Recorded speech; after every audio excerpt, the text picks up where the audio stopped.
ছাত্র জনতার নতুন রাজনৈতিক দল ঘোষণা। নতুন দলের সাংগঠনিক কাঠামো কেমন হবে, চলুন জেনে নিই সেই সম্পর্কে।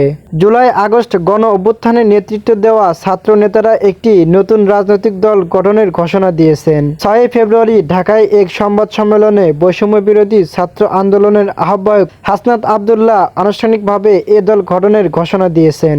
নতুন রাজনৈতিক দল গঠন এখন কেবল ঘোষণার অপেক্ষায়, কিন্তু যাত্রা শুরুর আগেই দলের শীর্ষ পদের দাবি নিয়ে বিভিন্ন পক্ষের বিরোধ প্রকাশ্যে আসে। বৈষম্য বিরোধী ছাত্র আন্দোলন ও জাতীয় নাগরিক কমিটির এ দল গঠনের প্রক্রিয়ায় যুক্ত ইসলামী ছাত্র শিবিরের সাবেক নেতাদের পদ দাবি করাকে কেন্দ্র করে বিরোধের সূত্রপাত হয়। শেষ পর্যন্ত সব পক্ষকে খুশি রাখতে বা সবার মন জোগাতে সমঝোতা করে শীর্ষ পদের সংখ্যা বাড়ানো হচ্ছে বলে জানা গেছে।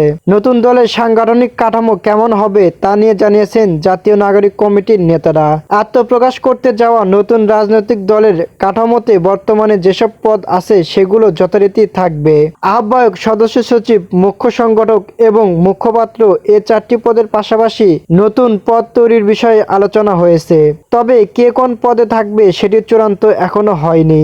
নাগরিক কমিটির কয়েকজন নেতার সঙ্গে কথা বলে জানা যায়, সংগঠনটির বর্তমান সদস্য সচিবের পদে থাকা আক্তার হোসেনকে নতুন দলেও একই পদে রাখার জন্য সদস্যদের একটি পক্ষের চাপ রয়েছে।